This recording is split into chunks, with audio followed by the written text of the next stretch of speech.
Good morning, good morning, good morning. If this is working, and I think that it is, you are seeing me now. My name is Mashana Council, and I'm about to be joined in just a moment by my bandmates. Here they come, making their way to the stage. Good to see you, ladies.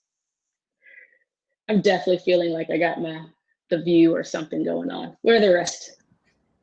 Good morning, welcome.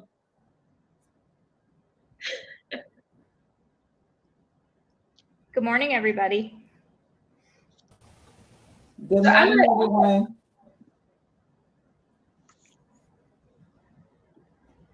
Good morning. Good morning. So it is absolutely wonderful to see you all out there in this virtual space. Welcome to Lunch Pool. We are so excited to be able to bring you into this new platform. I think there's some level of anxiousness around just the schematics and the themes and all of those things. But what we know is you all have spent the better part of this year doing for young people and your community what we are doing for you, right? So we're offering a way to acknowledge that times are different. And different times require different strategies. And so our strategy to come together in this virtual space, because we recognize community is everything, is what the C stands for in the LC, on purpose. And so we are a community. We refer to our emails YAI family because we know we're all in this together. And so on behalf of the SuRa FoMa Collective, we just want to welcome you this morning. We're going to go over just a few pieces of just technicalities to make sure you feel good and are able to engage with as minimal distraction as possible. But again, we ask for grace and space as we all navigate this new platform together. And so we'll just go over a few of those tips. I do want us to just take a moment, because we don't always, as we keep going in this work, to just breathe deeply. So if you will, just inhale in. Weren't sure if you got the email, if you knew where you needed to be, you've arrived. We are at the gate. Some of us took off a little bit last night, but the rest of us were taking off collectively together. So breathe out. Hopefully you didn't hold your breath that entire time, or that could have been a problem. But we are super excited, again, to be able to jump right into this platform. We know you've had a chance to go around and connect with folks. But just ask again for that grace and space as we navigate this together. See folks already in the chat. Good morning to you all. It's so good to see you. So Susan, let's, if we can, just again, pause for a moment and for folks to just celebrate yourself where you are. So if you can send a high five up to the stage, we'll take it. If you want to pat yourself on the back, give yourself a virtual hug. Just acknowledge that you are present and in this moment, and that you have done all of the hard work to be able to be right here today, that all of the turbulence, all of the things that we haven't known have allowed us to arrive to this point today and to this point today together. And so we're so grateful that you've joined us. Susan's gonna share her screen and just we're gonna talk through some of the strategies for today. And bandmates, I'll ask, well, I guess we should, right? There are new faces. So we're the SuRa FoMa Collective. We've talked about that. So we'll name ourselves so that you know how this all comes together. That means Sue. Good morning, y'all. I'm Susan. Hey, I'm Rachel.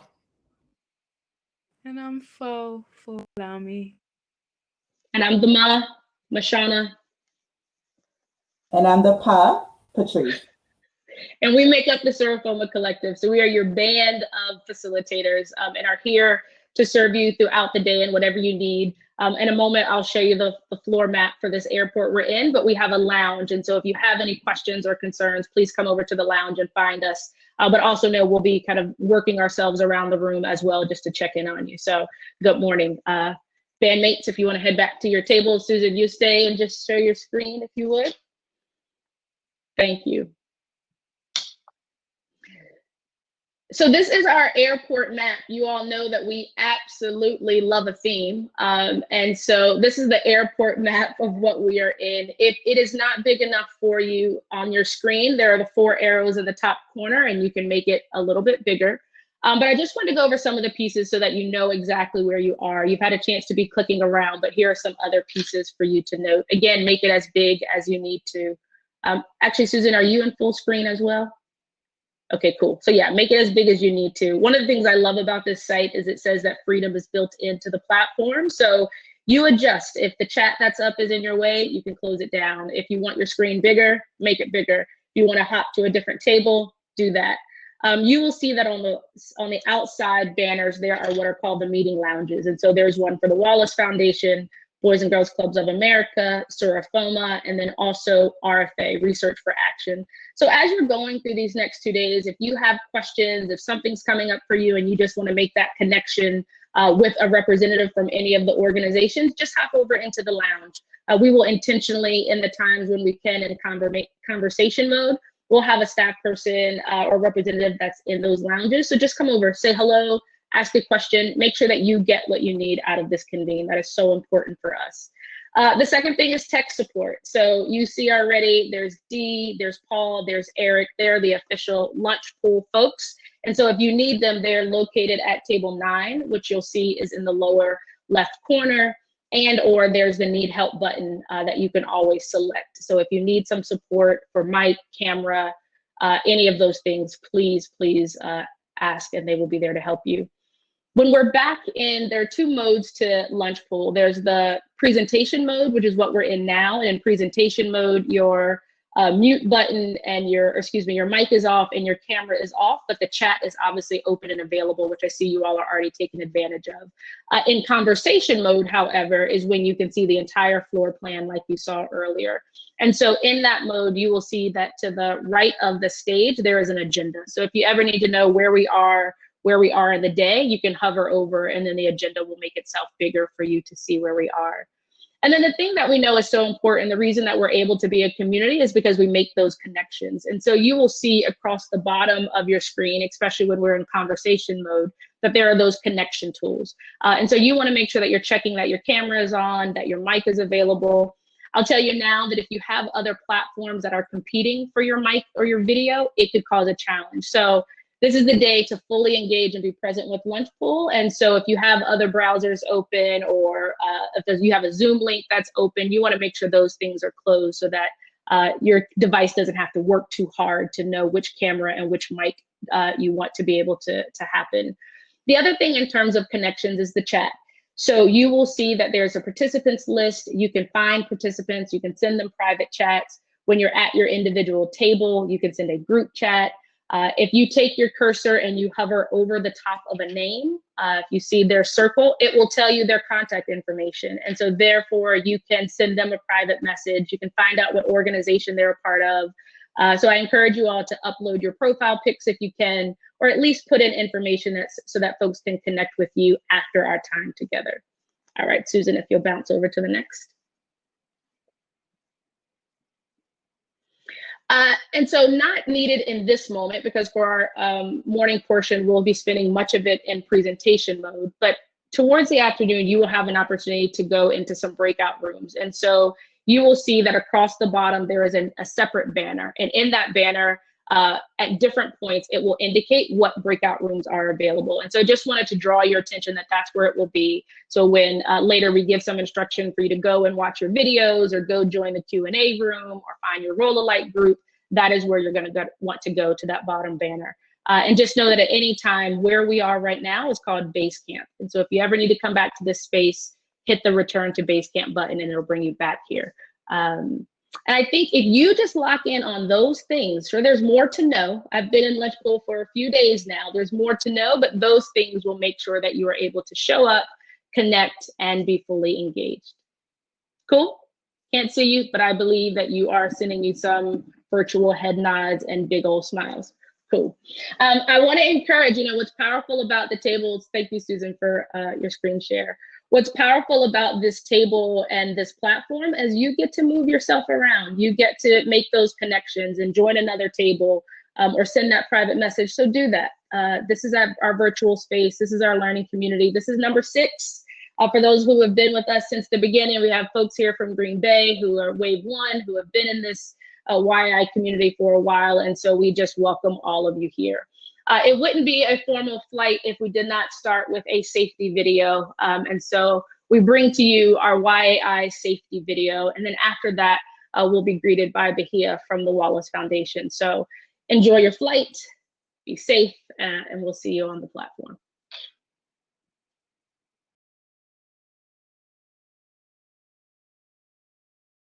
Hello, everyone. Good morning. It is so good to see you. I am like locked in and loaded for today. That was an incredible video.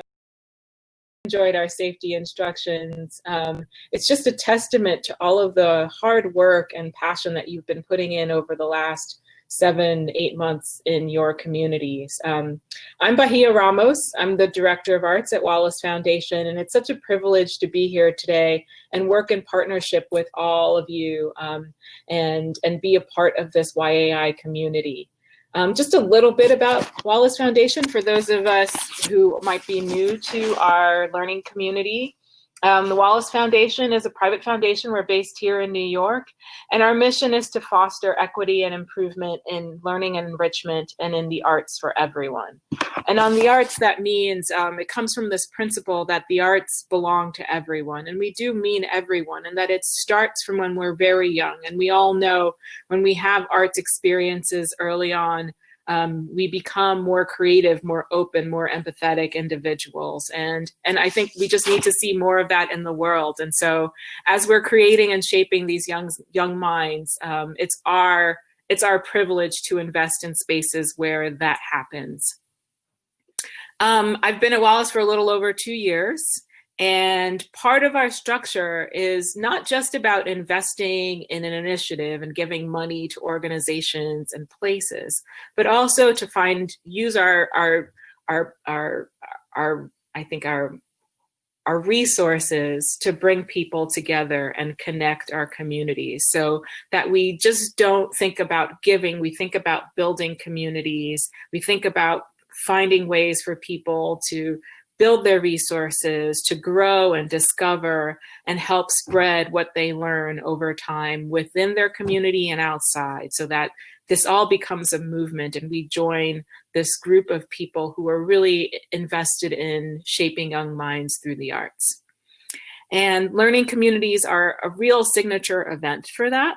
And this, as they said, this is our 6th LC, and I mean, looking through the agenda, I couldn't be more thrilled about all the expertise and insight that we brought together from all over the country to speak with you and share with you and share and guide you to over these next 2 days. I know I can tell right now for myself, staring at myself on a big screen, that I'd much rather just be in a room with all of you, kind of taking in your energy, giving out my own energy, and sharing with all of you more closely. But I think one of the things that that's been so wonderful and unique about this time is that we had to think creatively about how we maintain that connection and like that sense of experimentation. And so here we are on Lunch Pool, a new platform that is really fun and engaging and has really just kind of changed my whole opinion about Zoom on a dime. I don't think I even want to see Zoom anymore after using Lunch Pool. But I think we're going to have a lot of fun today and over these next 2 days. And I appreciate you all showing up, eager to learn, eager to connect, and eager to explore this space alongside us. This is just brief, just to say hello and show my face and tell you that I'm here and I miss you. But I'm gonna now turn it over to Hodari Davis, who is our keynote speaker all the way from California. Just a little bit about Hodari. Hodari Davis is an accomplished artist and futurist.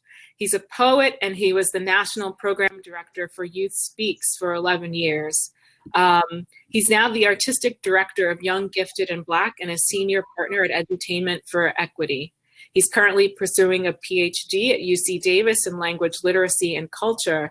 And the greatest thing about Hodari is that we've known him since 2012 while we were doing the research for Something to Say, which is the report on which YAI was built. So it's so nice to have you back into our Wallace fold, Hodari, and I'm so excited for what you have to share about youth voice and about your work with our YAI crew today. Welcome. Thank you. Right on. Thank you so much, Bahia, for that introduction. I appreciate it. I share the sentiment with you about staring at a picture of yourself talking is really hard. I feel like it's more difficult than standing in front of thousands of people. So I'm going to, I don't know, maybe it's just myself as my own audience. I'm like my worst critic. So I'm going to share my screen and kind of walk folks through some slides that, you know, are about my story, and hopefully it will be helpful for folks. Hopefully folks can glean some insight into it. And I want to start by thanking the Wallace Foundation, the Boys and Girls Club of America, the learning community, SuRa FoMa. I'm just honored to be a part of this, and happy to present. So thanks for letting me on the flight. My name is Hodari Davis. I'm a partner at Edutainment for Equity, a consulting company founded by my wife, Candace Davis. We're located in Oakland, California. We create anti-racist technology and help organizations, artists, and professionals embed equity in their practices and policies. We're an arts and consulting organization. We focus on building programs and leading professional development trainings for artist organizations around the world, especially in the Bay Area. We're artists ourselves, activists, futurists, and we're always engaged in social justice. Every project that we've led or directed has been built on that platform. This is a slide that I like to start my presentations with, just to give you a sense of my positionality. I wear glasses. If other people try to look through my glasses, the world might appear blurry to them. When I look through my perspective, when I look through my worldview, the world looks pretty clear to me. So it's just about how we share our glasses, how we acknowledge that our lenses are particular. They're byproducts of our own stories, of our own experiences. They're byproducts of the things that we've learned in the past, the challenges that we've overcome. And we have intersections. You know, Kimberly Crenshaw talks about the intersections between our experiences and how we can find solidarity with each other across various intersections. So I'm going to share a little bit about my life and my story and what I've done, how I wound up sitting in this chair with you, talking to you, and hopefully that will shed some light on my own positionality. When I see myself in my mind's eye, this is who I am, this is where I am. I'm standing in water, looking out to what appears to be an endless horizon of possibility. My locks are flowing off my head. I'm an unrealist. I believe in possibility, intention, ambition, and respect. I believe in the future has been and can be curated, and I'm very interested in curation. My positionality is often defined by what people see or perhaps can know of me in our first encounter. So here's a list to help frame who I am. I'm Black, I'm a male. I use he, him, his pronouns. I'm able-bodied, I'm 50 years old, I'm African-American. My ancestry, my ethnicity is Panamanian, Jamaican, Barbadian, and from the United States. I was born in the Bay Area. I was raised in upstate New York.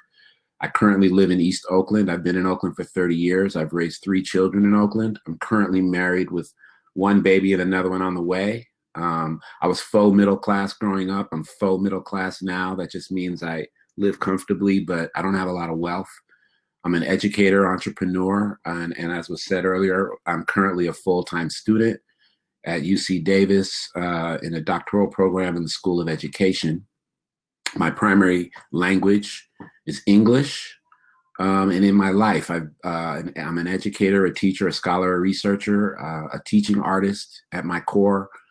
Artistically, I'm a bit of a polymath. I do a lot of different things, and I love to travel.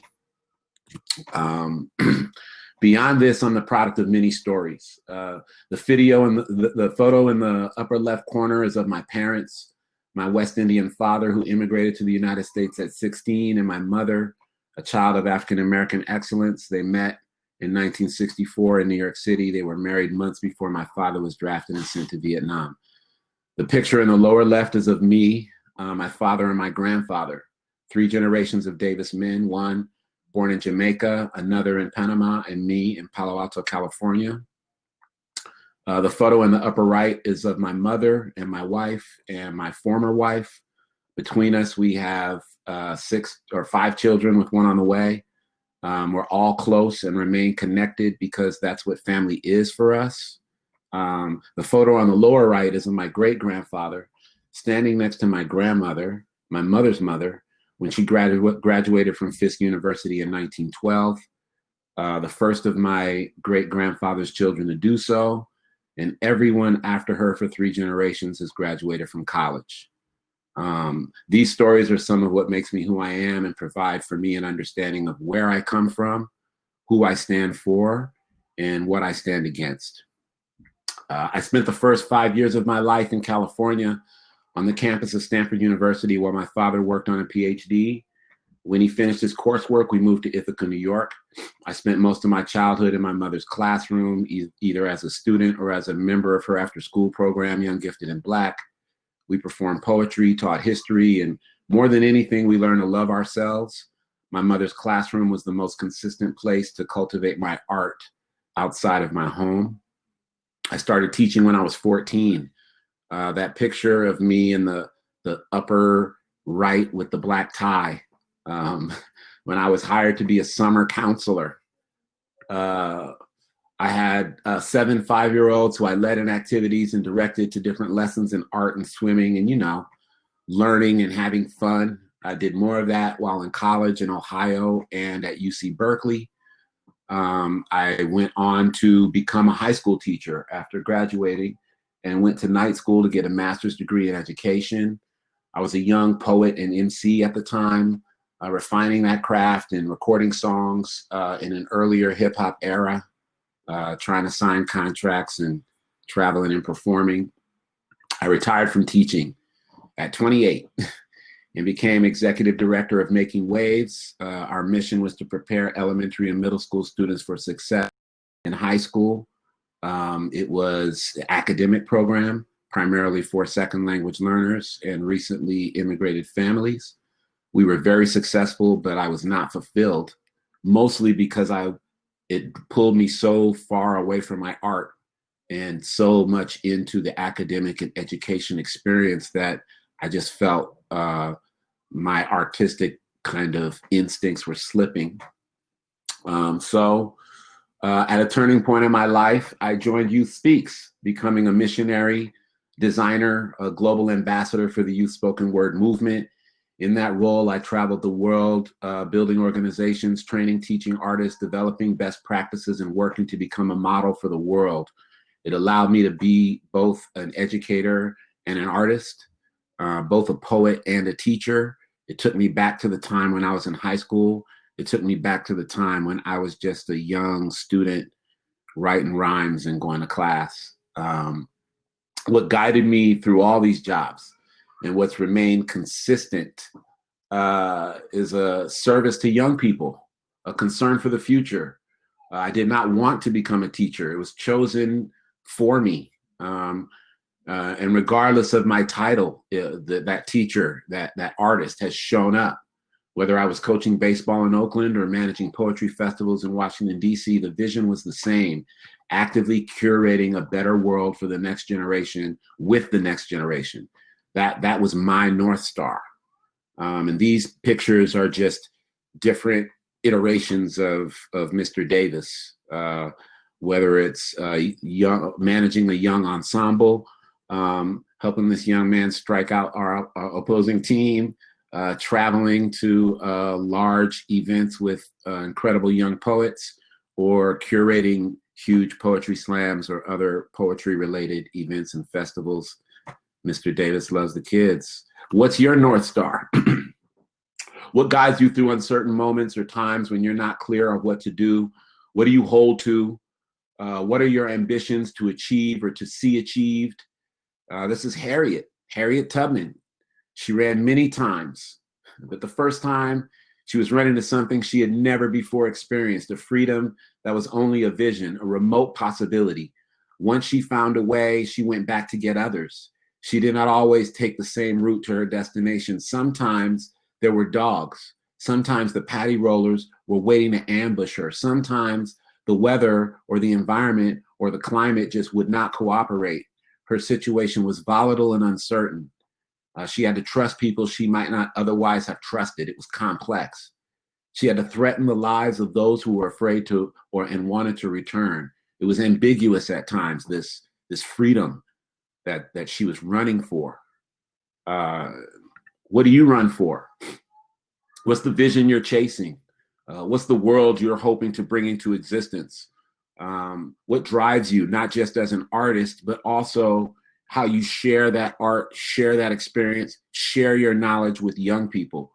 What is the future that you see? What is the vision that you're chasing? And here's a segue. Here's a plane going into the rough air.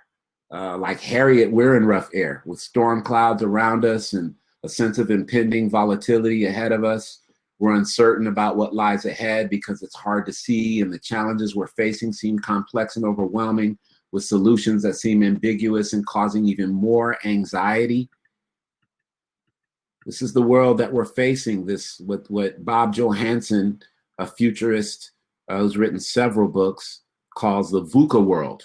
And there's a response. There's a way to respond to times of volatility. There's a way to respond at times of uncertainty that help mitigate those challenges, that help to provide clarity for where it is that you want to go. So Bob Johansen says you meet volatility with vision.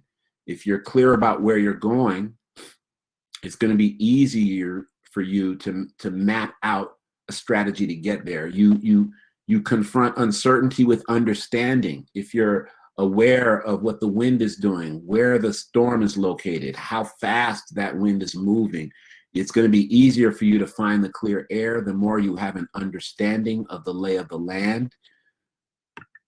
That understanding helps take what seems to be very complex and make it much more clear. You can strategize very specifically based on having a clear vision of where you're going and and your full understanding of all it is that you're being confronted with, all it is that you're facing. And then the ambiguity, it gives you agility. When you have clarity, you can adapt. You know, Harriet was running in a volatile time, but she had a vision of where she was going. She was uncertain about how to get there, but she had an understanding of the lay of the land. She understood where the rivers were, where the trees were, what the best time to run was. It was a complex thing. There were a lot of systems operating against her, but she was clear on what she wanted. She was clear on what she understood. She was clear on where she was going.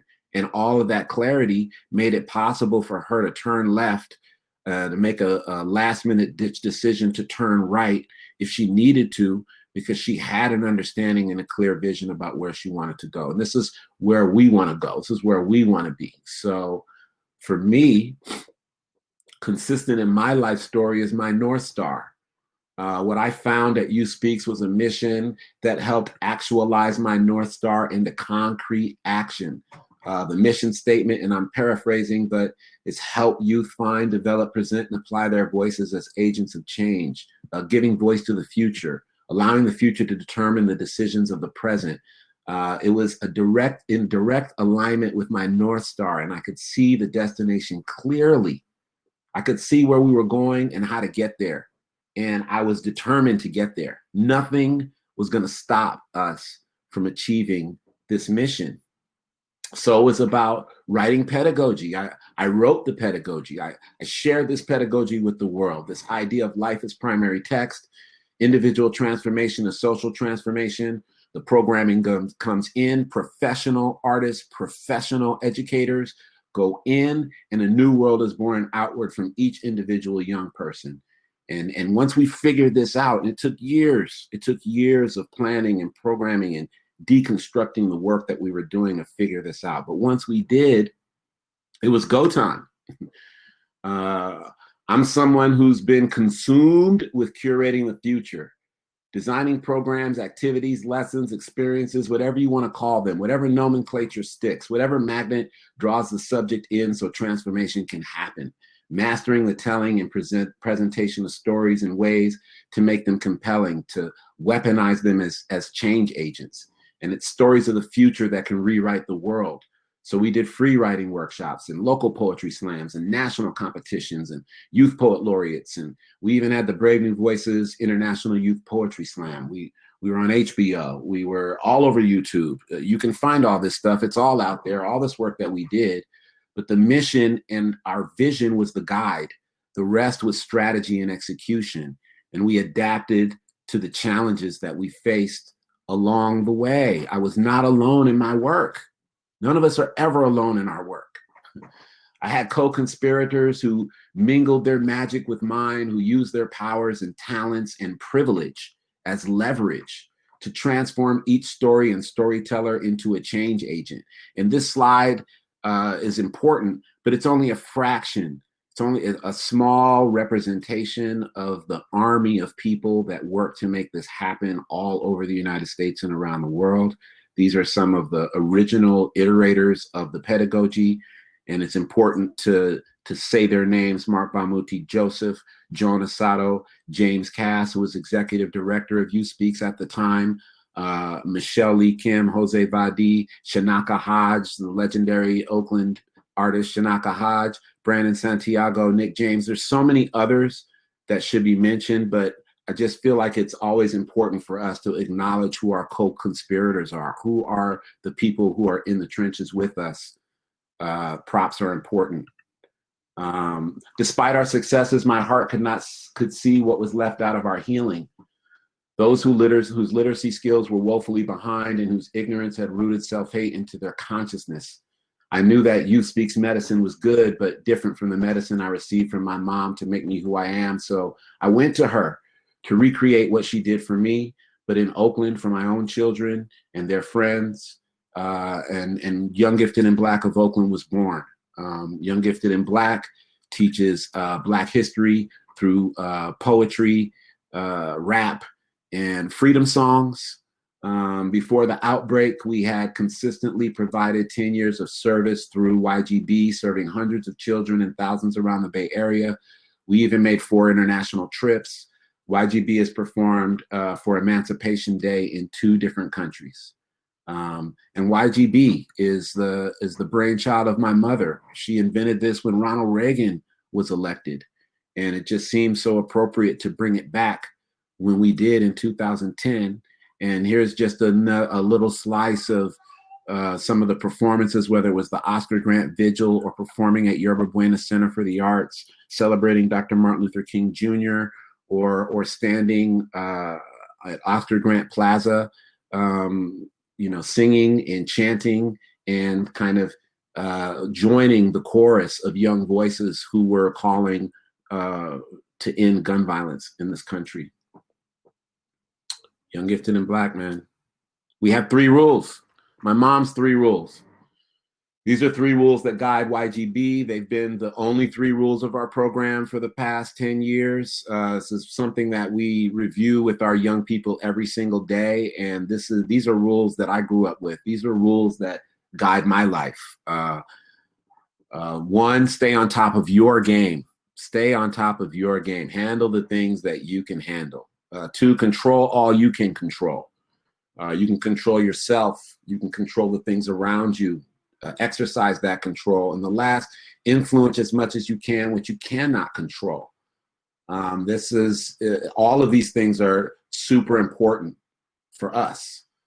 They guide our activity. They guide the way that we engage with young people. They guide the way that we practice our art. How can you adapt your strategies to meet your mission? Not just in the midst of the pandemic, although I think it's important to think about the time that we're in right now, to recognize the uncertainty and the volatility that exists now. But it's also important to look in the long view, looking longer. How can you adapt your strategies to meet your mission, regardless of what the volatility is, regardless of what the challenge is that lays in front of you? How can you overcome that? How can you strategize that? How can you structure your life in a way that makes you resilient in the face of these types of challenges? So I was able to stand in some way like Harriet. My mission, determination, and focus who did I and do I want to be when I'm telling my story and when someone else is telling it. I want them to say in times of volatility that I had vision. In times of uncertainty, I demonstrated understanding. When the world seemed complex, I was clear and able to be agile in the face of ambiguity. That I was able to stand in some way like Harriet, firm in my conviction and determination to get where I was going by whatever means I could prepare myself to endure.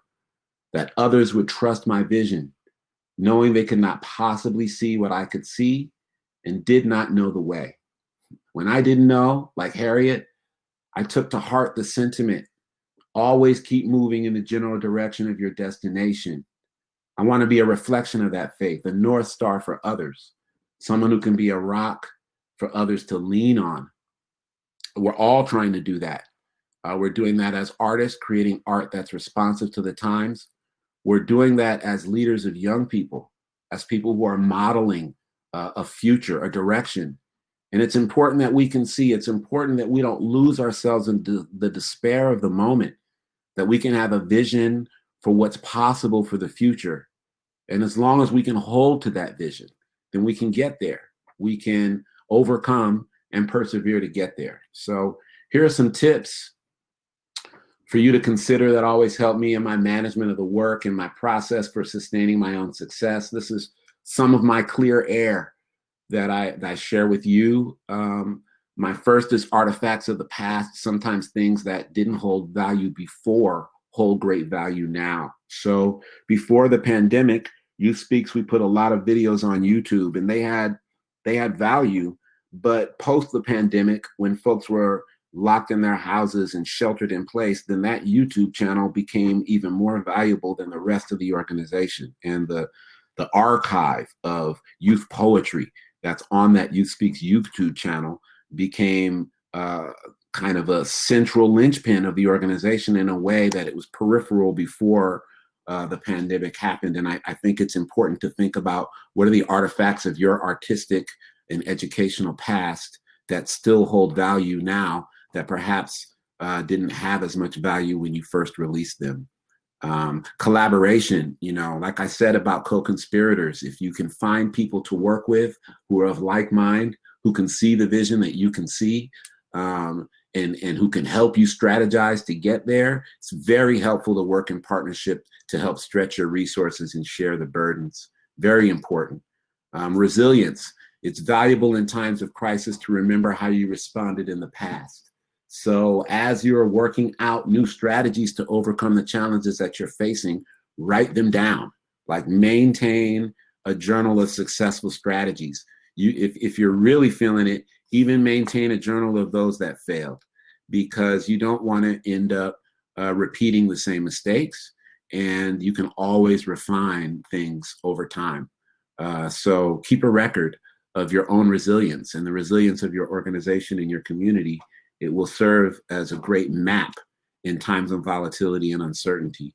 Your alumni, those who you've worked with before, those who have experienced the magic of your teaching, of your artistry, of your mentorship, these alumni are very valuable. They're as valuable now, maybe even more so now than they were then, if they can join your community, either virtually, if they can be part of your teaching experience, if they can share some of what they learned and some of what they took away, if they can translate some of the things that they experienced with you in person into the online space.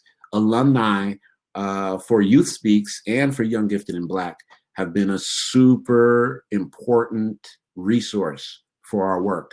My last tip is about research.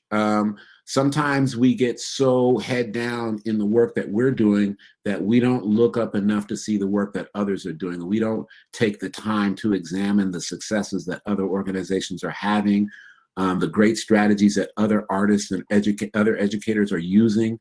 And so take the time to do some research. Are there existing examples of success? Are there strategies that you could adopt or employ? Just, is there a way for you to shift and change the work that you're doing based on solid research and new understanding?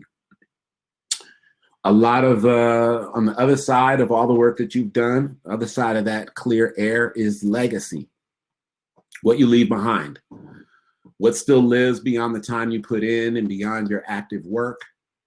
The Bigger Picture Project is a project of Youth Speaks that uses youth voice to fight against the type 2 diabetes epidemic. I'm still involved in that project, even though I no longer work at Youth Speaks. As recently as January, before the epidemic started, I was in the Navajo Nation doing poetry workshops for Navajo youth, specifically around the issue of type 2 diabetes. There's Youth Speaks Sacramento, there's Youth Speaks Liberia. That's just an example of how our mission and our pedagogy has traveled to different places around the country and around the world. And the Brave New Voices Festival still happens. It's still the largest poetry festival for young people. It's currently run by graduates or alumni of that program. Where basically I handed over the keys. And it's been featured on HBO a couple of times, so you can find those videos out there. I'm only saying that to say I've had the opportunity to travel all over the world. And many of the places where youth spoken word is happening in ways that are formal, they're following the pedagogy we designed. And I say that to say I wasn't trying to be all over the world. My initial thing was to solve how could we help young people find, develop, present, and apply their voices. And that's what drove us around the world. Not we want to be around the world, so how are we going to do it? But more, we want to help these young people apply their voices as agents of change. So where do we need to go to activate those voices? And that was how our mission kind of led, and our vision led our work, rather than our work leading our vision. Remember, don't fear, flourish. If we plan in accordance to where we want to be rather than what we are running from, the possibilities for our future are endless. We look back to look forward. We don't look back just to look back. I'm not telling you my story to reminisce on the things that I did. I'm hopefully telling you my story so that there's things in there that you can learn from and move forward. We look back to look forward. And to quote Langston Hughes, we build our temples for tomorrow strong as we know how, and stand on top of the mountain free within ourselves. Thank you for your time and attention. I hope that something of what I said is helpful for the work you'll be doing and you're doing in your collective. I really appreciate you. I want to thank you for the work that you're doing. I feel like it's critically important, not only for where you are, but for the entire country and for the future.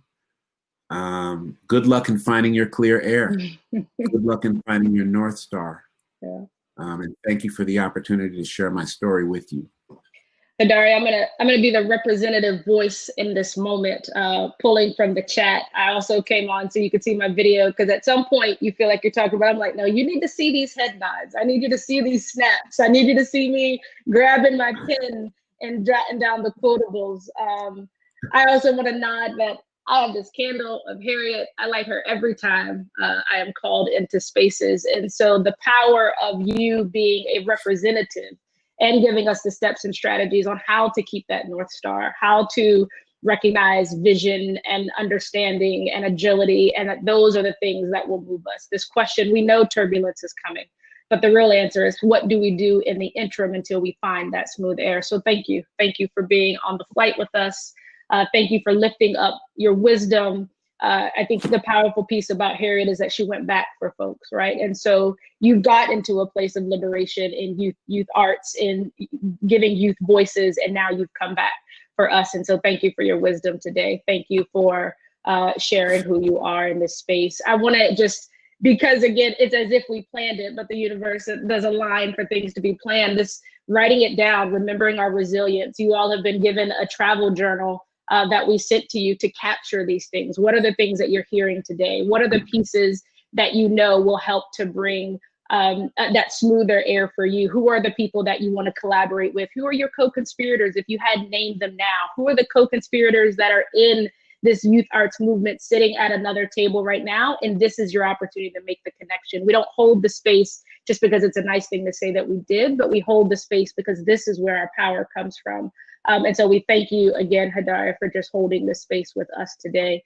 I want to encourage folks that as we transition to the next piece of our agenda, Hodari was just the tipping point, right? Like he was just so jot down all that you can, because in this next section, you're going to have an opportunity to hear from 4 other folks around the country who are finding the smooth air, who are navigating through the turbulence. So we're going to offer up just some logistical pieces so you don't get lost along the way. But again, I just want to make the things that also note, we will get the slides because there was a request for that. All that knowledge you dropped, all those bullets, we want access to those. And then we'll make sure, again, that you have access of how to connect with Hodari. He will be in that SuRa FoMa lounge that I talked about for just a few moments. He's got to get to class. And so he's going to hang tight for just a little bit. So if you want to drop in, if you want to make that connection, then you will have time to do so. Hodari, thank you so much again for your time. I'm going to bring Susan up in this moment. So Hodari, if you want to, I don't know, cam off, mic off. I don't know what I need to do. What do I do? Cam off, mic off, and then you'll be able to head down to the SuRa FoMa lounge in just a minute. All right, Susan, let me grab your slides for you. Sure.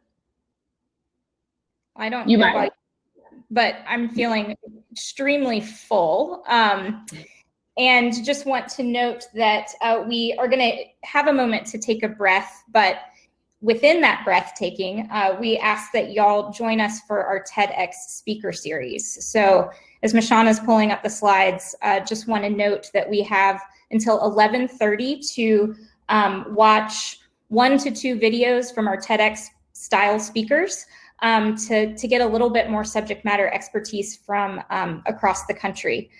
So you'll have, again, some free time to do that. And how you do that is coming our way shortly, but maybe we could all just take a moment and take a deep breath, because we did just hear a lot of amazing words. So Susan, I'm working on it. I got you. I think I got you. If y'all would like, maybe you could chime in on the chat with a word of reflection. And here we go.